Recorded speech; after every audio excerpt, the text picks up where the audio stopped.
Hey everybody, this is Robbie with Robbie's Reptiles. In today's video, I thought that we would go over some of my favorite productions from this season and show the pairings and why I paired them and show their best offspring.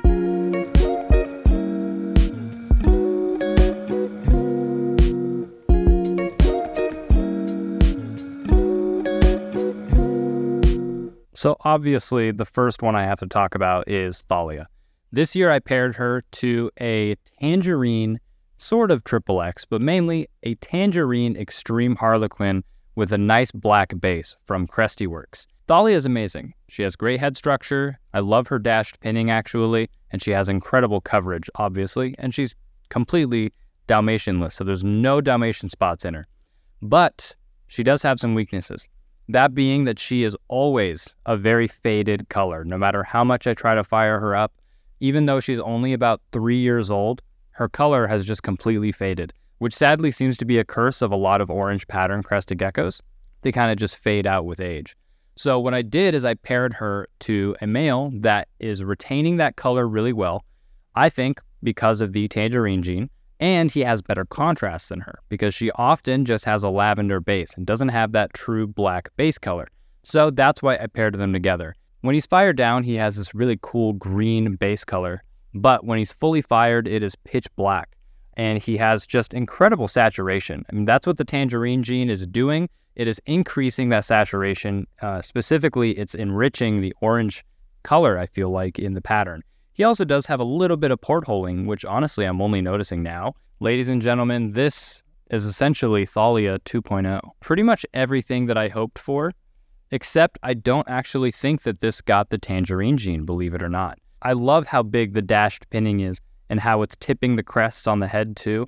I am really hoping that it turns out male. I am currently lacking males, believe it or not, because I don't have enough XXX males that just fit the bill like Solomon Doors does. I need more males like that. And if this ended up turning male, then that would give me, in my opinion, the perfect XXX male. So we covered our bases with orange pattern Extreme Harlequins. Now let's move over to a white pattern variant that I'm working on. This one I would consider XXX. This, a little bit less. Chadette has proven to be one of the most consistent breeders in my collection, constantly making high quality geckos. And I actually have a lot of her babies from this exact pairing up for sale right now on my Morph Market if you guys want to check that out. So they both have incredible pattern. That's pretty obvious. Chadette does have a little bit of snowflaking in her, and this guy actually has a little bit of like yellow spots, a little bit of snowflaking, just a lot of pattern, dashed pinning. Also, if you look really closely, he has like yellow lipstick. It's really funny. And luckily, we already hit the odds and made a true XXX white pattern gecko, and this is what it looks like. Crazy pattern all the way up to the dorsal. And it looked like this straight out of the egg. One of my favorite things about working with Extreme Harlequins is that you can tell that you're onto something the moment that they hatch out of the egg. I honestly kind of hope that the pattern doesn't keep exploding and growing with age, because it's going to eventually cover up too much base color if it does develop further. I love the way that it's expressing currently. I just thought it would be fun to show you the sibling and how it isn't that crazy XXX. It's actually just kind of an Extreme Harlequin that we've all seen before.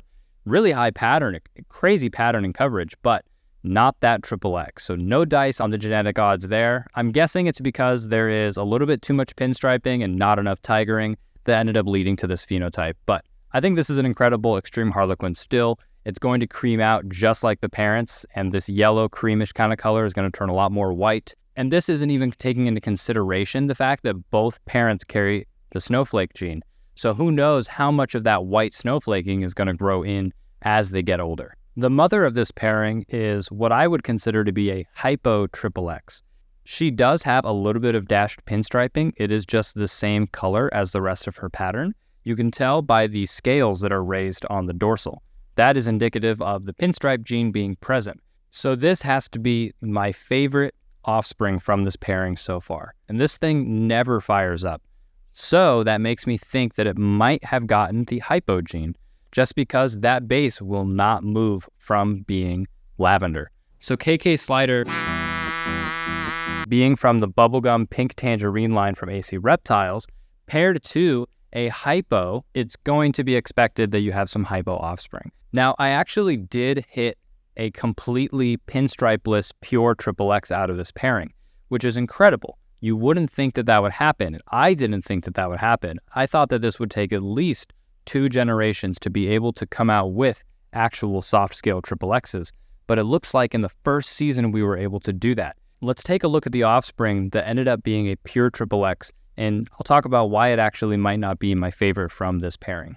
Now, the reason that this isn't my absolute favorite from this pairing, if you look closely, it looks like it might have Dalmatian spots.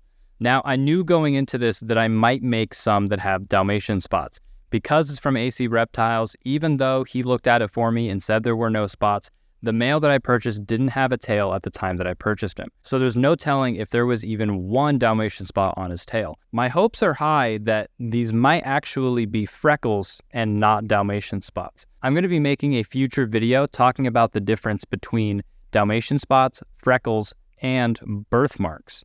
So I'm hoping that these are actually birthmarks or freckles, but it also might just be Dalmatian spots and I gotta suck it up and I didn't hit the odds, which is an absolute possibility.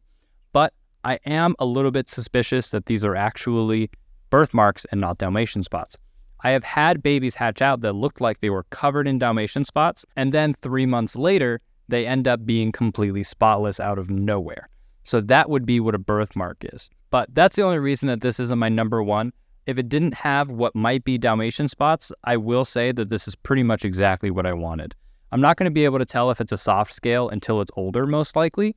I really hope it is a soft scale, KK Slider being a possible super soft. Out of about 30 babies that I've hatched out so far, from Cappuccino outcrosses to lilies and normals, and now eventually fraps to normals, it took 30 babies for me to hatch out one Cappuccino and finally, one Frappuccino. Just goes to show you, no matter how good you are as a reptile breeder, and no matter how good the genetics are that you have, or how clean or spotless or impressive the animal you have is, if you don't hit the genetic odds, you're just not going to do well. So in this case, I really did not have lady luck on my side, but I'm pretty okay with it because I did actually have 2 females in my collection that were never sold as het xanthics, proved to be het xanthics. So I can't really complain much. I would have liked to be able to make more cappuccinos from this, but this currently is my only cappuccino that I created that is 100% het xanthic. It's been growing really well, eating bugs like an absolute monster. All the other siblings are phantom, and whether any of them are phantom cappuccinos, I cannot say with confidence. What I'll end up having to do is grow them up and try to prove them out, because some of them might have a little bit brighter of a white base of the tail, but it's not conclusive enough for me to be like, yes, I've made phantom cappuccinos that are het xanthic. So this is the one cappuccino that I made. It is 100% het for xanthism and 100% het for phantom. This will be integral for eventually creating my goal of visual xanthic phantom frappuccinos. No matter the odds, I'm glad that I at least got one and it wasn't a complete waste of a season, but I would have liked to have made more. So because this is the only one, this naturally has to be my favorite. Out of 15 babies that I've hatched out from cap to lily pairings, this is the first and only Frappuccino so far. The clutch mate is still in the egg, so I'm hoping it also is a frap, but that might be me being too greedy. But yeah, it's going to be on average 1 in 4 odds of hitting a frap, and then the odds of hitting a Tangerine frap are probably going to be more like 1 in 8. Next up is a pairing from a super soft Harlequin from AC Reptiles that my wife has now named Gwendolyn from the movie Sky High. And she was paired to Solomon Doors, a Tangerine Triple X from Pangea. Her being a super soft means that all of the offspring will in fact be soft scale. The goal with these two was to work towards making those super soft Triple X's, getting rid of this pinstripe, adding more of this vertical patterning and the tigering, and hopefully making some white pattern variant. Her being a super soft, that means that, of course, all of the babies are going to have to be soft scale, which is, again, one of the great things about having super soft in your collection.